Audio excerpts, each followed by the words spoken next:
Great. This session's going to be recorded. Welcome, everyone. This is Erin McCallum. Thanks, everyone, for taking a bit of time to do a debrief for the FTC West Super Regional. We have a pretty packed agenda, and I also know that several of us have a hard stop by 7 p.m. to jump on another call for first robotics competition. So first of all, before I begin, thank you to each and every one of you. We did it. I'm glad everyone got home safe and soundly, and hopefully have had a few days to catch your breath, catch up on your sleep, talk with teams, and do a little bit of reflection. This evening, we thought it would be good to really divide this hour together kind of in three sections. First, spend time on the super regional debrief, what worked well, areas of opportunities, how we strengthen it for future years. The second thing we wanted to talk about is how we as a region, West region involving 13 states, how we can work more collaboratively as the West. A 3-day event is certainly a catalyst, but each and every one of us, I know, walk the journey with our teams and in recruiting teams and making sure that they have the most positive experience with FIRST and the FIRST Tech Challenge program as much as possible. And then the third is talking about sustainability and really the business plan for FTC. So why don't we kick it off? And I am recording this meeting. I know a number of you chimed in that you are here, but let me real quickly, just so what I can see online, we have Robin Baumgartner, Dana Dellinger, Gigi Johnson, Adrian Rimey, Heidi Lovett, Lori Hiddle, Pamela Mistral, Ram Rontham, Rich Gomez, Scott Legacy, Stephen Hovey is joining us from a different super regional, just to glimmer maybe some ideas, best practices, areas of opportunity to strengthen. Eric Stokely, Susan Martucci, and myself. Is there anyone else that has joined us that I did not make note of? Kathy Collier, Colorado. Oh, hi, Kathy. I heard your voice. Yep. Okay. And Dave Patterson. Oh, hi, Dave. And Becca Souza. Hi, Becca. Great. Okay, so Susan, do you want to talk a bit about the team and volunteer experience, what we've learned from the survey results? Okay, sure. Do you want to show on your screen the little survey summary? I am doing so, yes. That's awesome. So I sent the link to this summary in Slack, and we can paste it into the chat room here so that everybody can have access to this data. The survey covered, let's see, it looks like about 8 areas with the pre-event information, judging, the robot game, communication, amenities, and activities. And the survey asked people, it only required answers to 4 questions. And that was, what was your overall ranking of the event, rating of the event from 1 to 10? And then what did you like, what could be improved, and what was your volunteer, or what was your role at the event? So you can see the overall rating from the 97 people that answered it so far is an 8.1.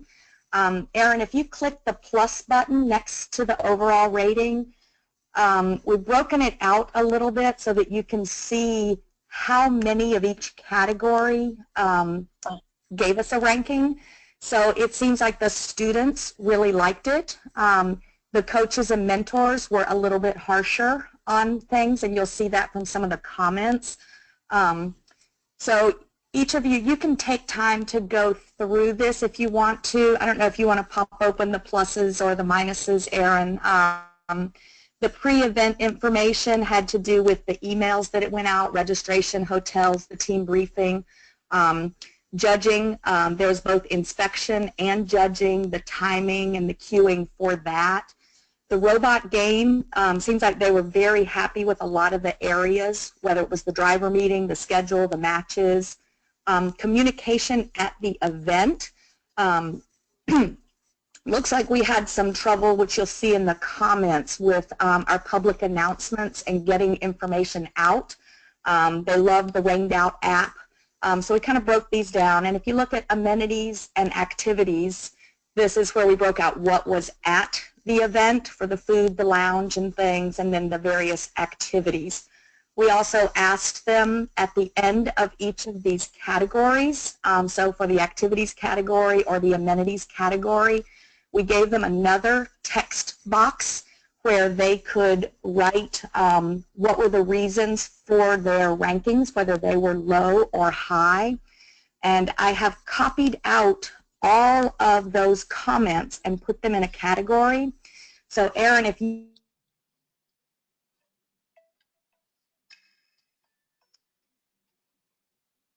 right down at the bottom of the Smartsheet screen, down, attachments. Yep. One more, that one. So if you go there, you can open and download this document. It's a Word document, and it's long with 100 people responding. Some of them were very wordy.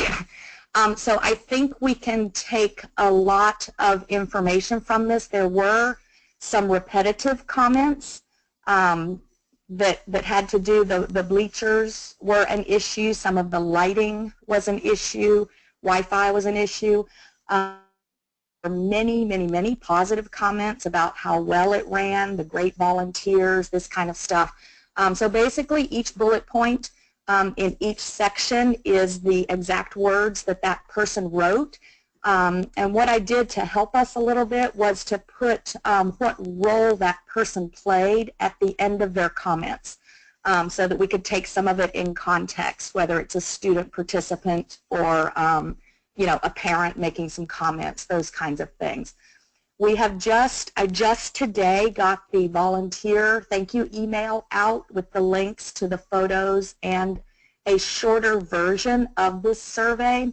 So that Smartsheet link that Aaron showed for how to get this information, that's going to have live updates to it. So as each survey response comes in, those numbers will change dynamically so that we can track this a little bit further. I don't know that we're going to get too many more participant survey responses simply because the event is now passed. We've pushed it a couple of times on Facebook. So unless somebody has another suggestion for how we might push it out another time to possibly get some more responses, the next set of responses will be probably coming from our volunteers, and we'll get anywhere from a 10 to 20% probably response rate from the volunteers. So are there any questions about this? This is a lot of data that we can sift through for each in our own area. So we've just begun the analysis. And does anybody have any comments or questions? Susan, this is Ram. Hi. Thank you so much for doing this work. Pulling this data, organizing them is not easy. I've done research. It takes a lot of effort, and really thank you for doing this. And in terms of the response rate, 100 people out of likely 1,000 people who attended, it's not too bad, but we may want to follow up through some sort of an email, a message to the coaches, and again ask them to forward it to their teams. Maybe that's one thing we could do, just to see if we can get some more response. I think that would be a good idea, and as long we need to emphasize that we are looking for their input to make things better for next year. and it would certainly be helpful if we could get a little more data. With getting about 10% response so far, that's actually, you know, better than a spam email, but we can certainly wish for some additional data to clarify what bothered people and what they liked about it. Any other questions?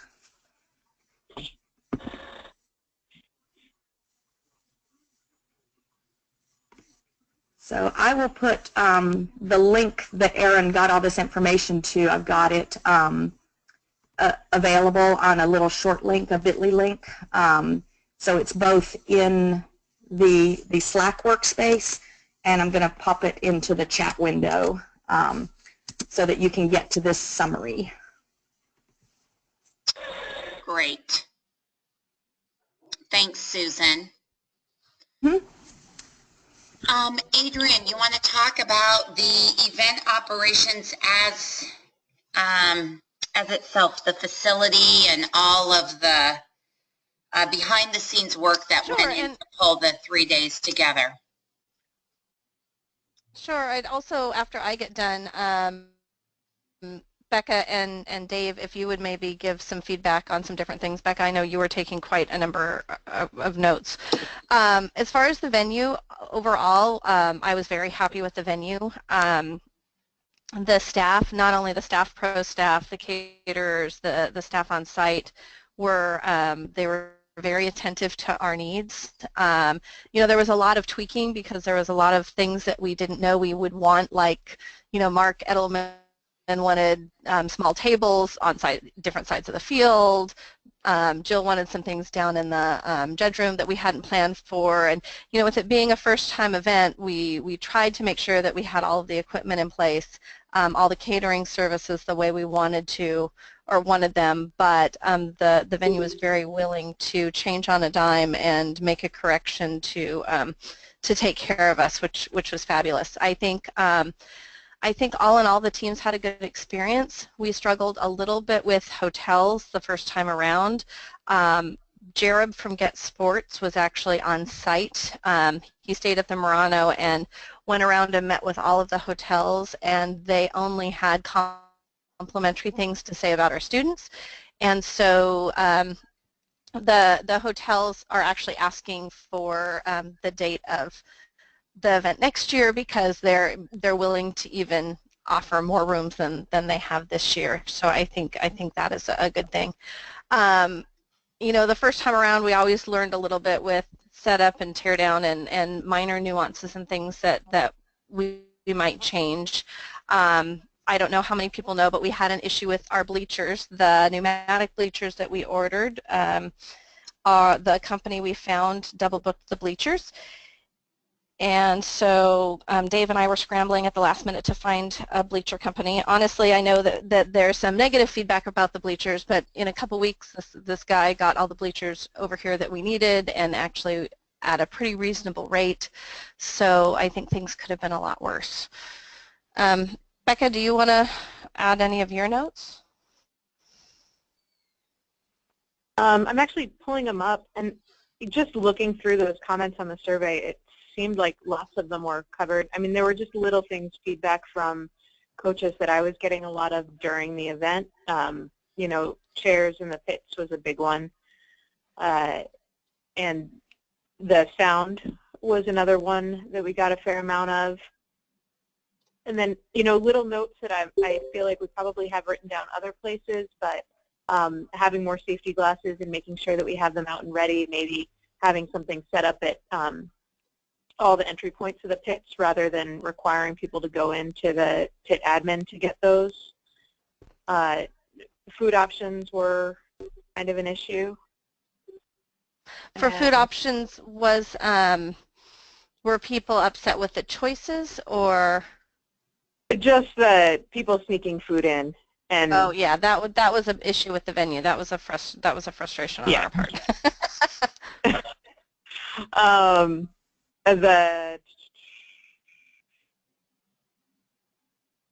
And I did, so for me, this isn't, I'll stick with venue stuff for now. Oh, and then water, just making sure that there's more water out. and having more signage and branding out around the venue so it's clear from the outside and inside that you're at a first event.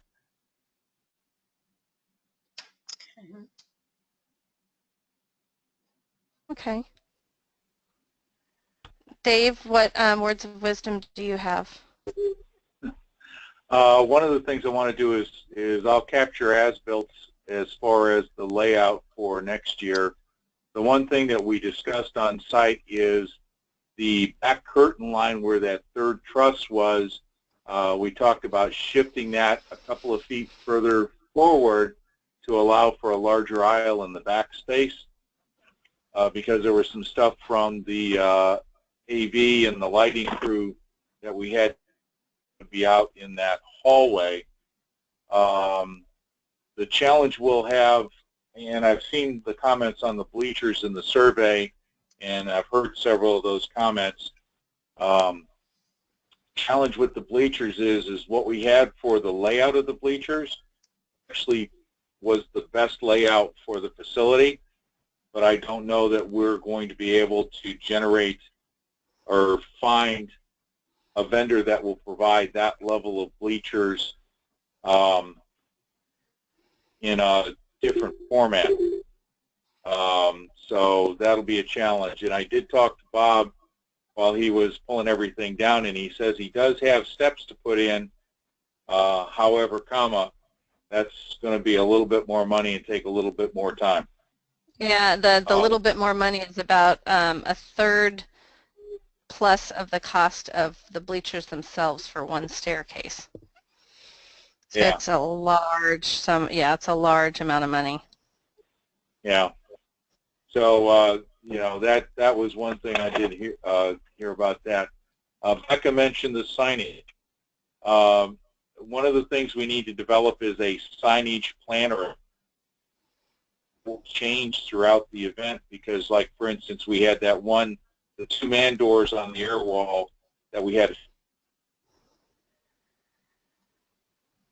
no team access going back into the back dock area during the competition. So, I mean, during load-in, that'll be a load-in door.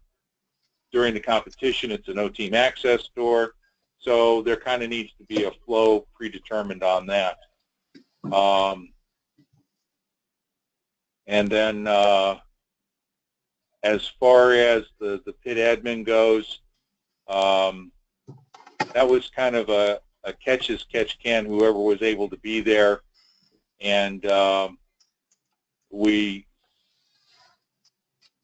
I understand the comments about the sound, but without laying carpet in the entire room, which is cost prohibitive, there's not a lot that we can do about the sound in that room other than just try to talk really slow.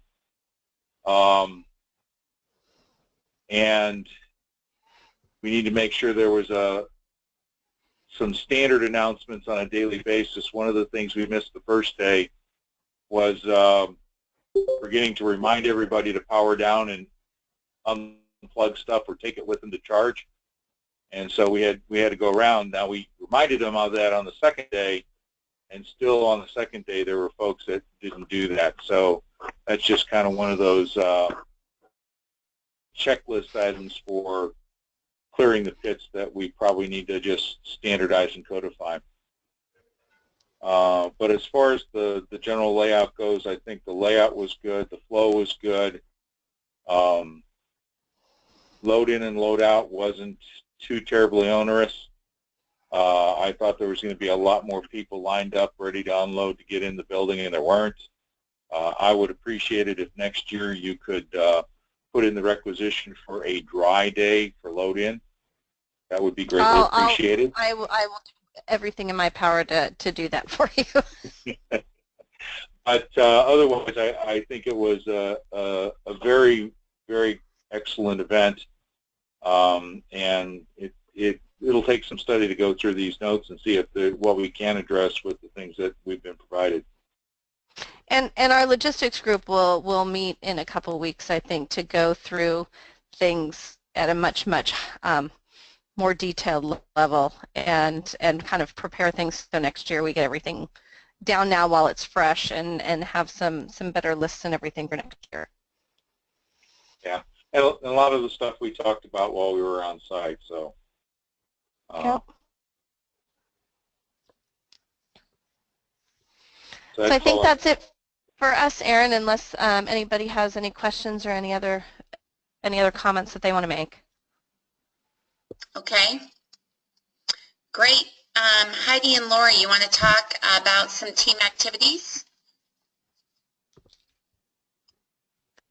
Okay. Other than the one minor, or not so minor, accident that happened during the Nerf game, we had no injuries during Nerf, and that the Nerf injury that happened wasn't actually related to Nerf, so we're all good there. It was a huge hit. We discovered very quickly what they liked and they didn't, which ones they didn't like. We even got Kevin playing with them, so that was good. What else? Scholarship row somehow managed to come off without too many hitches. We have ideas for making it better next year. So hopefully that's good. I think it would have been nice to have some kind of budget or some knowledge as to what our budget might be and if we could afford to do any kind of refreshments for the teams ahead of time so that they would know. We managed to pull it off and ended up with actually having leftover food at LeMay. But other than that, I think everything was really a hit. The kids, everybody's comments that the people as they were leaving, they all said this is great. So I assume we did well. So I don't know, Lori, what are your thoughts?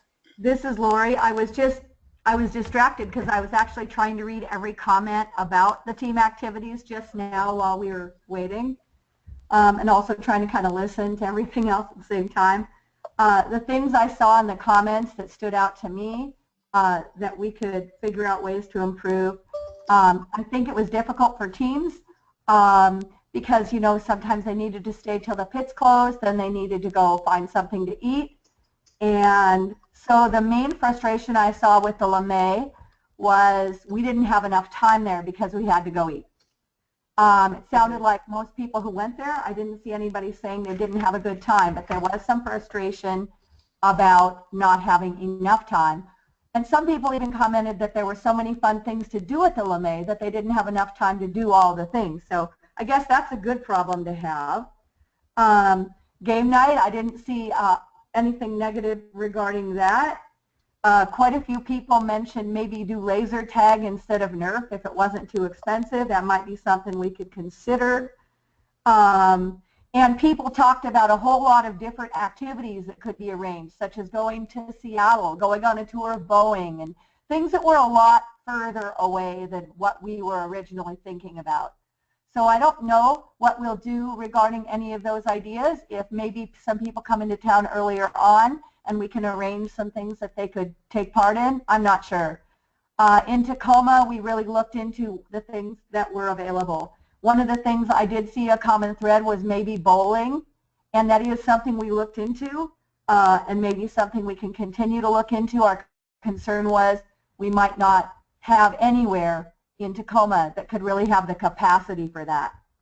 So other than those things, I think the main thing was the food, the timing, feeling rushed getting over there. And other than that, I think those are the things that stood out on the survey from what I could see. So just a point of clarification for those on the phone, the LeMay Museum, there were over 400 participants that participated on that Friday evening. I don't know, Heidi and Lori, what the numbers were for Saturday on the Nerf, but it seems like the teams enjoyed themselves during downtime on those activities. Is that correct? Very much. Yeah, we had lots and lots of people there. One of the things we did that really worked out is we had a queue for Nerf, and there were lots of people very excited about doing Nerf. So what we ended up doing is having people go play games in the other ballroom, and then they got queued from that game ballroom to the Nerf room. And that way, we kept the, spin factor down, so we didn't have like boys starting to wrestle and have a lot of fun that way, someone getting hurt. And so people did comment in the survey I saw that they had waited for Nerf, but then they'd gone into the game room and had a lot of fun and didn't really notice their wait that way. So I think that was good. I felt like both of those were well attended. What did you think, Heidi? Oh, I think we were at capacity every time slot we had for Nerf. So that one was very much full, and the game room filled up as well. So I think it was really good. There were a lot of teams that didn't even realize that lounge was available to them the entire event.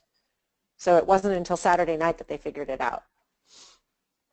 That was actually something we could definitely promote more. If we do end up having access to a team lounge like that again, I think that was a wonderful asset for the event. And if we let people know a little bit more, make them a little more aware of it, I think they'll really like having access to that.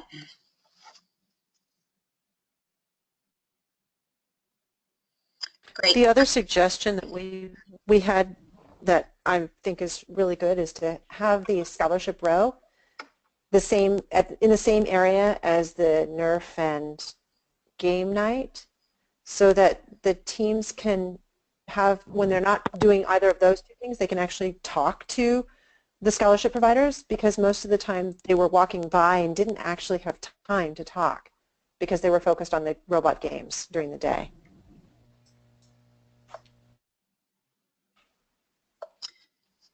Heidi, I'm slightly confused. So when are you saying, you're just saying use the other location or do it at a different time? No, I'm suggesting that we do scholarship row in the evening. Oh, okay. Instead of during the event.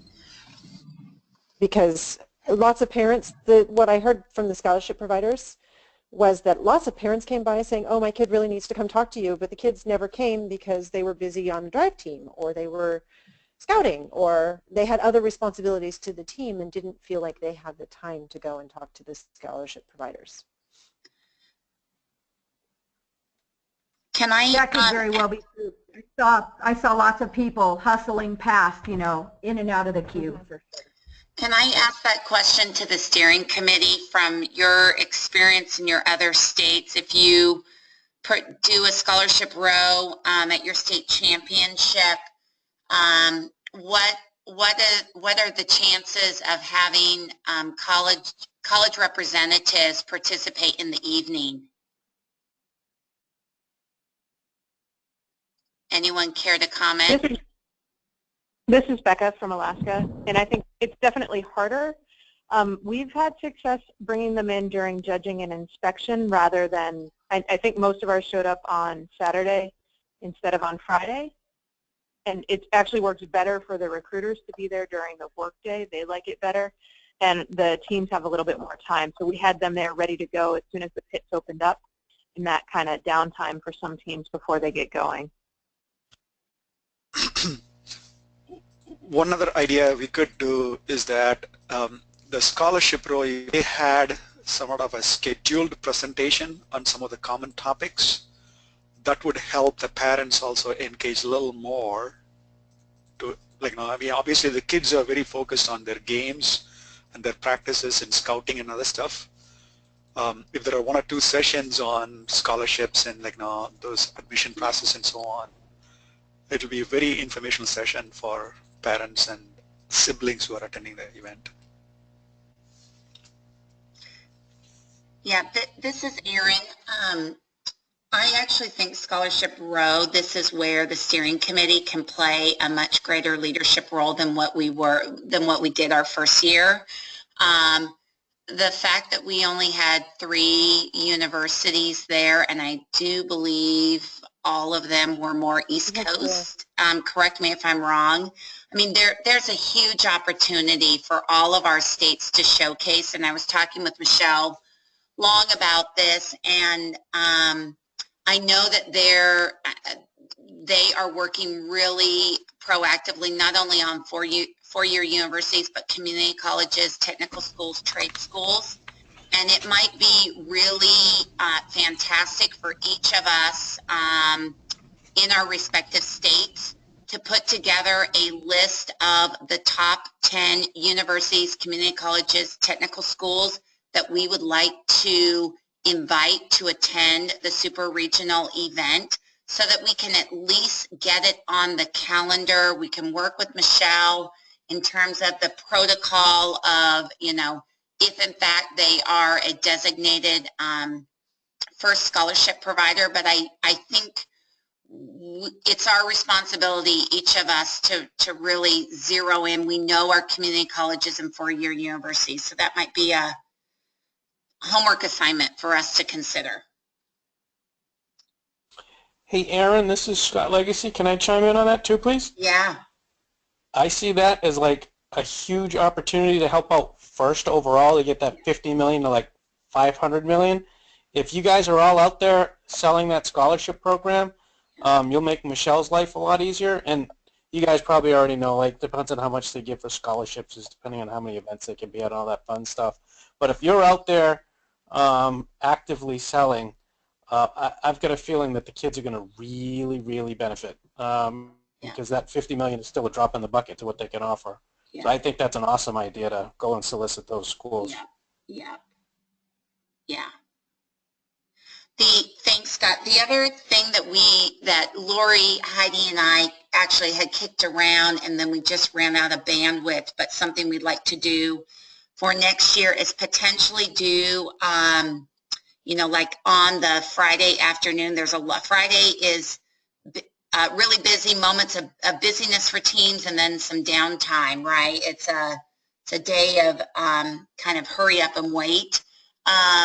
Maybe in that afternoon we do 2 or 3 hour kind of career exploration where we invite various industries and try to calculate not just Washington state based, but industries that touch all or many of our western states, just so kids and their parents can kind of connect the dots of what they're learning in these programs actually have real applicable applications for potential career opportunities. So if anyone on this call might have an interest in kind of helping us build that out, please send a note to Heidi and Lori or myself, and we can see if we can get some things going. The other thing on that note, and Scott Legacy will like this, when you ask companies to get involved and share their story, it's an invitation to get them to learn more about our programs, what we do, our reach, our demographics, etc. And typically that is followed up by financial support at some level. So it's kind of a win-win if we start early on that.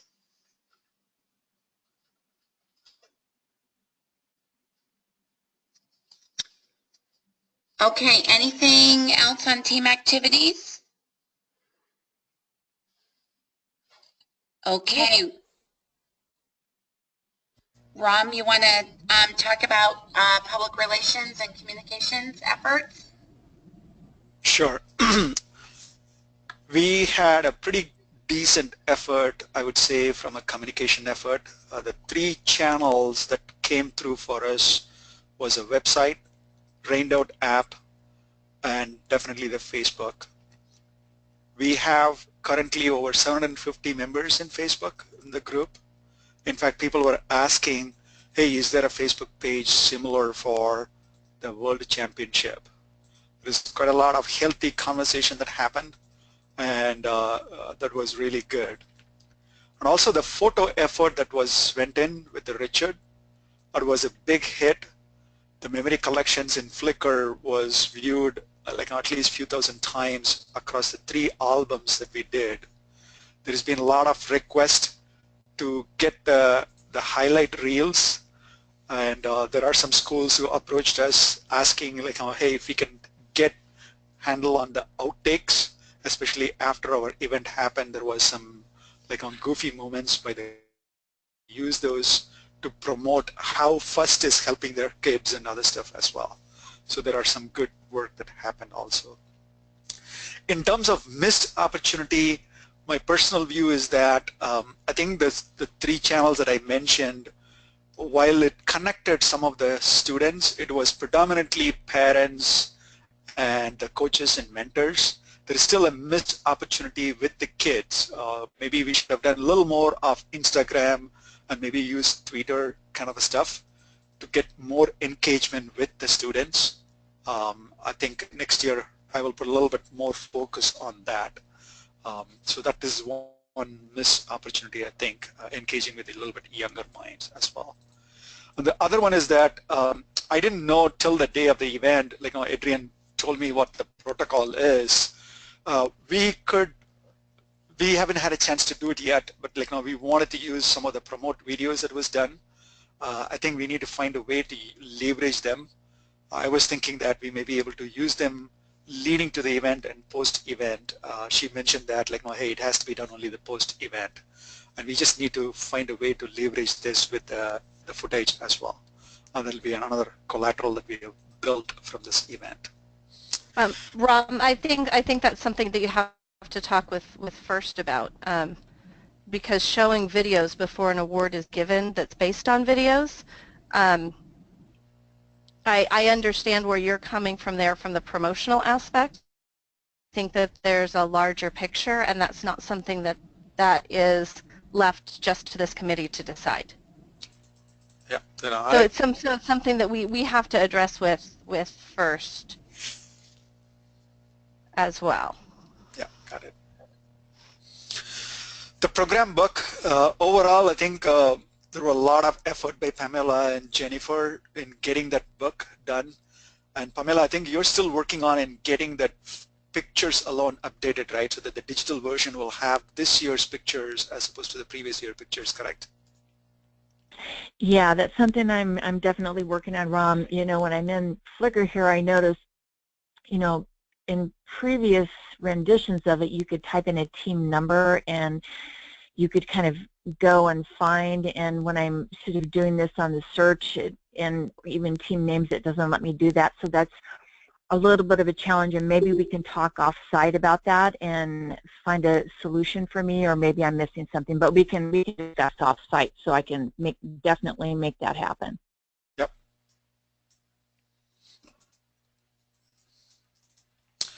Those are the major items.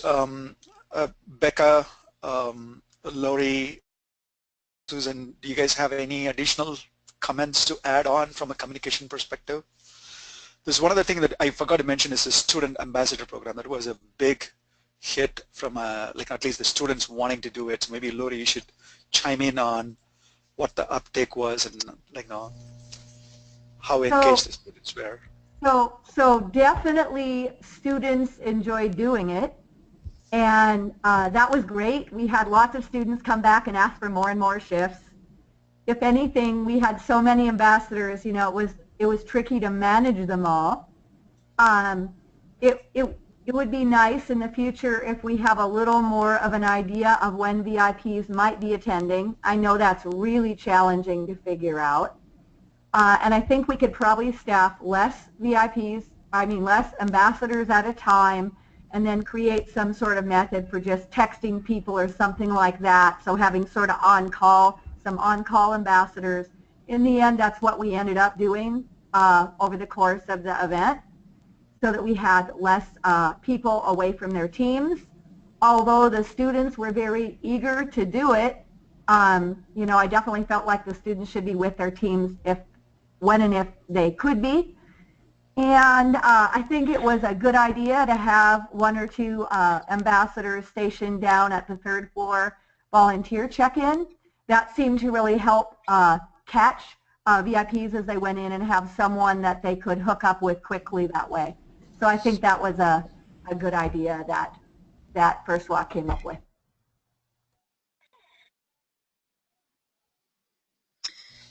Just so everyone knows, because we did have a lot of student ambassadors that were very enthusiastic but didn't necessarily have a bunch to do, I have Lori helped organize them to write letters about the impact that this program has had, etc.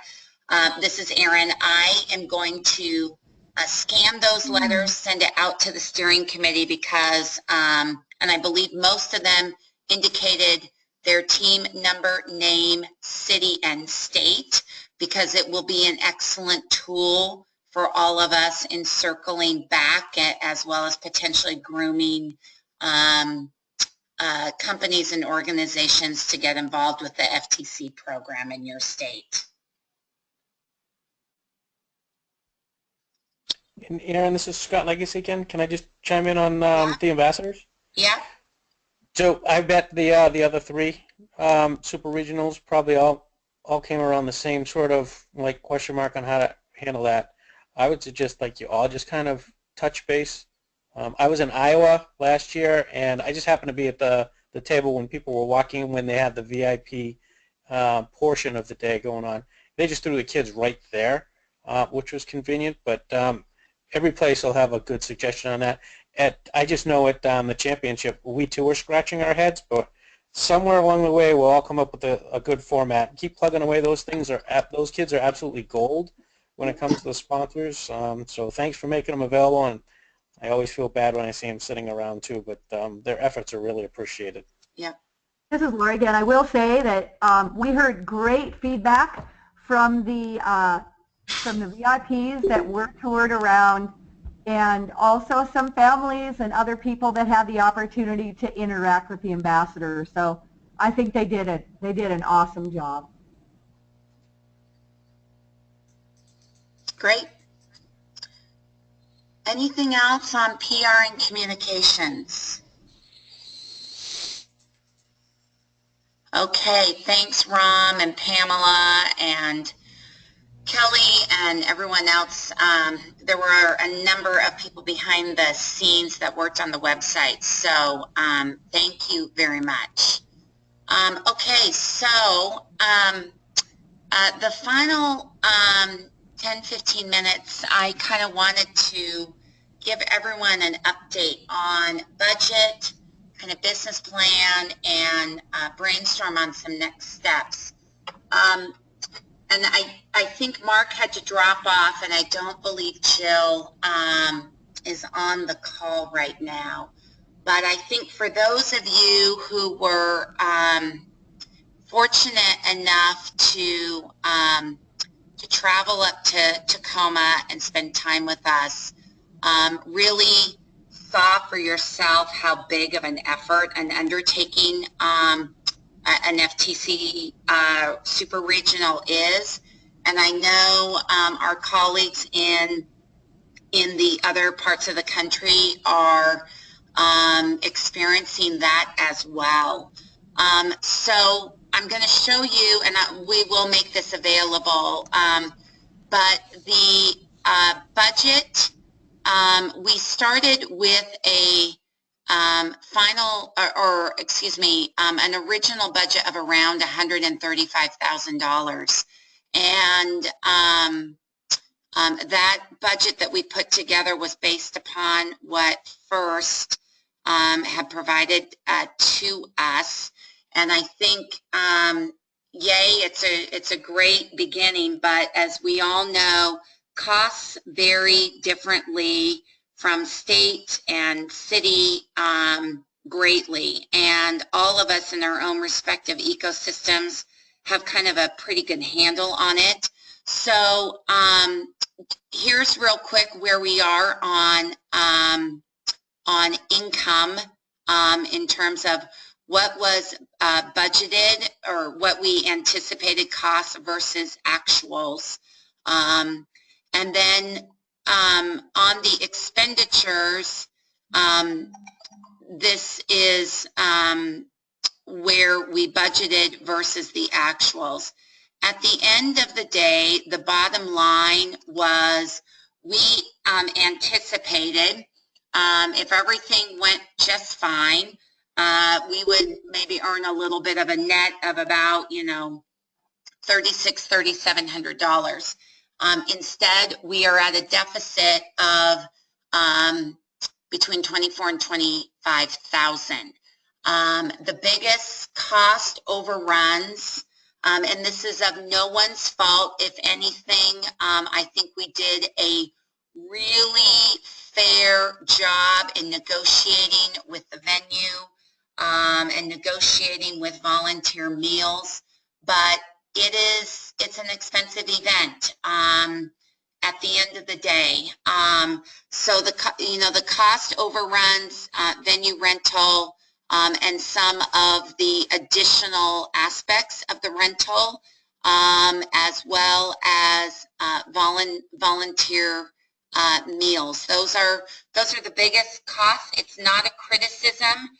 We actually squeezed blood out of a turnip on those costs. They were actually even higher. And in the final days, we were negotiating with the Greater Tacoma Convention and Trade Center. They very much want us back in future years. So there's some things that we've already set in motion for future years to potentially save some expenditures. So I wanted to share that with everyone. Just so you know, I have been in communication directly with Don Bosey, Ken Johnson, and Terry Durkin about this, shared the information, and just so that they understand the full scope of work. Many of you on this call probably have greater history of how a super regional, how that idea or concept came about. So I don't want to assume anything, but I can tell you in my professional opinion, it is a fantastic event and a fantastic opportunity to bring a bunch of states together and a bunch of teams and regions together on messaging, branding, but we've got to have the business plan working well and efficiently.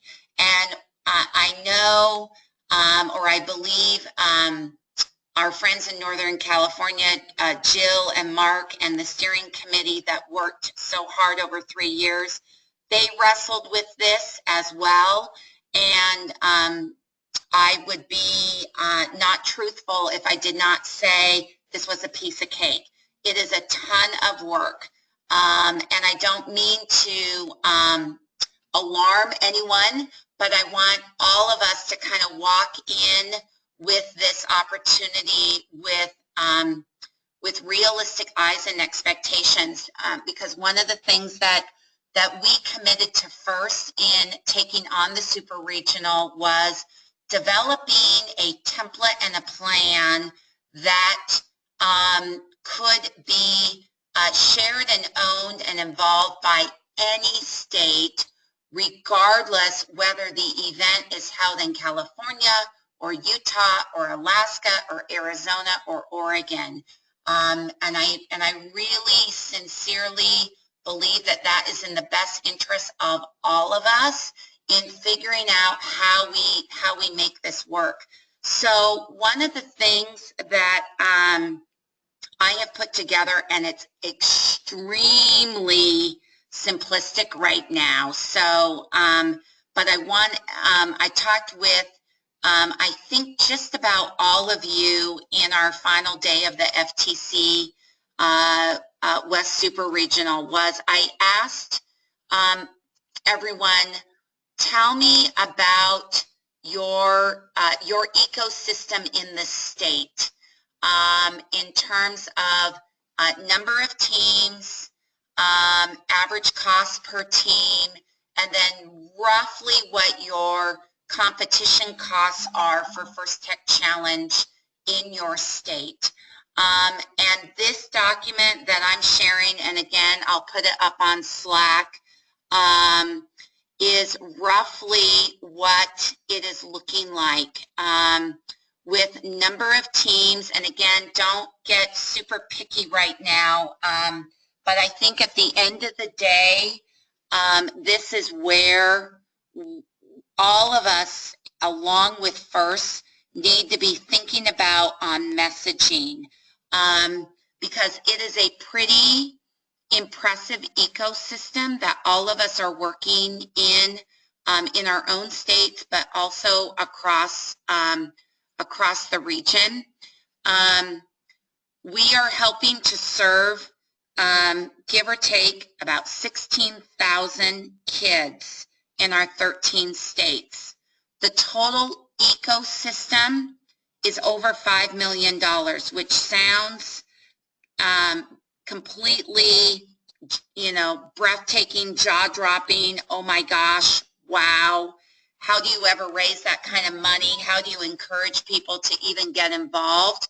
But if you break that down on a cost per student for roughly 5 months of enormous education, team building, computer science, programming, fabrication, all of the skills that all of us know that students learn on top of putting their skills and tests into action during competitions, whether it's leagues, state championships, FTC, West Super Regionals, it breaks down to, under $320 a person per student, which is actually pretty impressive. And I share this kind of thinking for all of us to think about this the next time we get together, because I believe that there are some great opportunities for us with private foundations that focus on our Western states, as well as corporate partners who would be interested in playing a role in the success of the First Tech Challenge program. Looking at our budget and the amount of money that we tried to raise for the FTC West Super Regional, we had over $70,000 worth of funding requests out, yet under 17,000 actually came, or excuse me, under 20,000 actually came in. So it's a signal to me, and we have learned this in the several years with First Washington, that companies, foundations, individuals want to be involved in contributing and changing the life of a young person or a team of young people in igniting their interest in STEM, but they don't see necessarily the value of investing in an event. They would rather give to like a program, right, that actually is making a difference in a student or team's life. They assume that the event, whether it's an FTC super regional event or a state championship event or leagues, they assume that those events are all part of the program. So one of the things that we have done in First Washington, and something for us to maybe consider in this, is we show the true costs of the program to all teams, and then we work cohesively in granting funds, raising funds, and then granting funds to teams so that basically their cost of participation is bought down by companies, associations, foundations. It aligns the company or the donor or sponsor in feeling really proud that they've supported, they've supported 2 teams from Idaho and 6 teams from Colorado and 9 teams from Utah, and it builds that that relationship with the team and the donor. So I wanted to kind of plant that seed with the committee. I am in conversations with FIRST on this, and I do hope this can't just be a decision that, you know, the FTC West Super Regional says this is the route we're going to take. I would think it would behoove first to lead on something like this, but I wanted to give this steering committee at least a preview of how we're thinking about building a more sustainable business plan for the program, not just the event. Comments?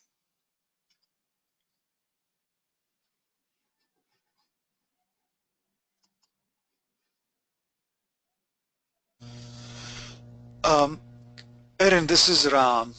This is a good model and also a very good way of looking at like how do we bring the synergies from the individual states into bigger costs, and thereby we probably have a better chance of getting a higher level of tractions with our sponsors.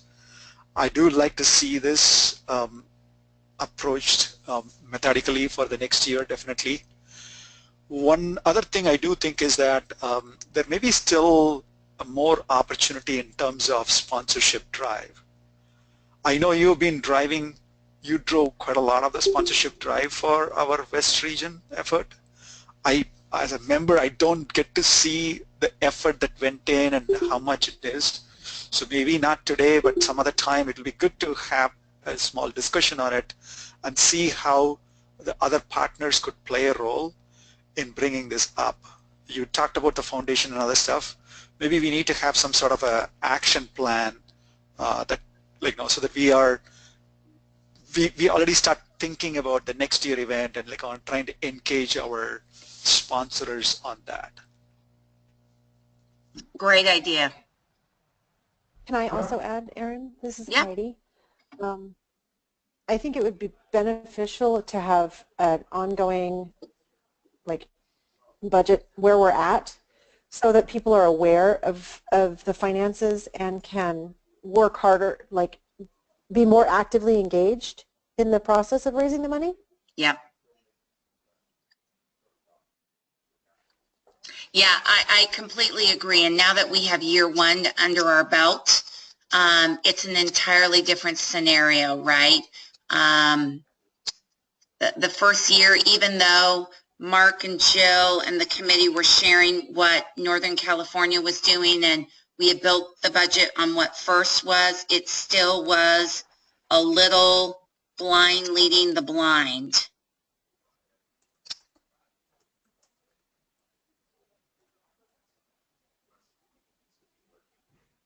Okay, other comments? Hi, this is Gigi from SoCal. I have two quick questions. One is, do we have any idea, I'm assuming it sounds like they would like to come back to this venue for next year. Do we have any idea of the dates we're looking at? Because I know that we have our league hosts and tournament hosts already asking to book schedules. We're trying to make sure we have enough space this year. So that was one question. Yep, good question, Gigi. And I think Adrian has dropped off for another call. We would have loved to say that Sunday afternoon, you know, mark your calendar, blah, blah, blah, see you next year. I believe we are actually, there are two potential dates, and you're going to ask me which dates, and I'm going to say I don't know, but there are two potential weekends that we could do it, but there's a bit of a coordination we have to go through with FIRST. So what my plan was first, let's try to button up this business side of things while simultaneously let's get that date locked in, because I know the sooner we can get that date locked in, then we can start planning on a whole bunch of fronts. So I'm hoping that we can get this firmed up by the end of this month.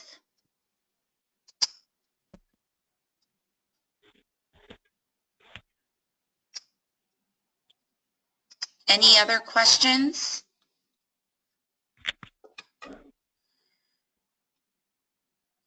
Okay, so I guess the final thing is I'm sure everyone wants a little bit of a breather, or you're fast and furious being involved with first robotics competition season. But I would encourage us to keep talking and keep moving along.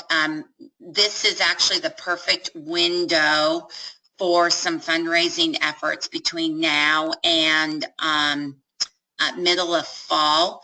So I would hate to see this committee go completely stagnant. Why don't we do this rather than necessarily, because it is 7, we will get a date locked in for the 2018.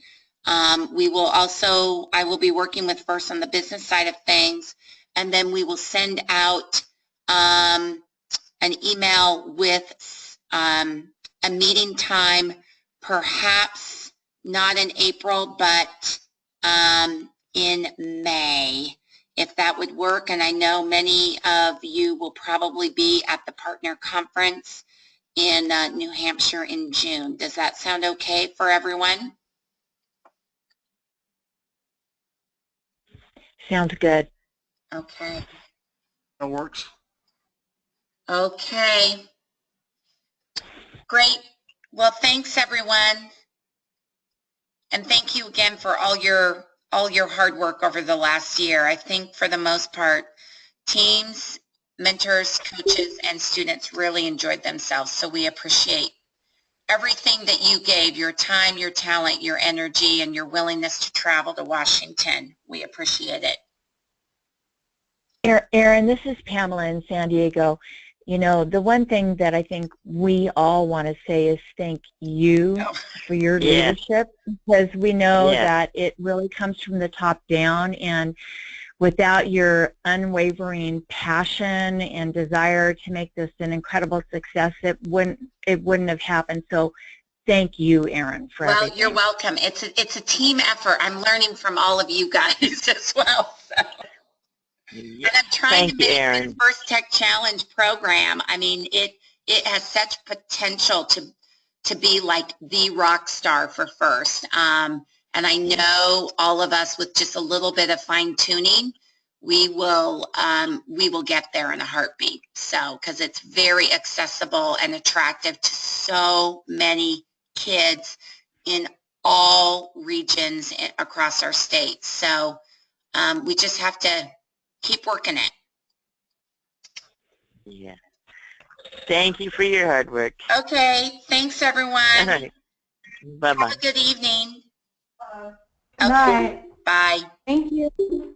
Thanks, everyone. Good night.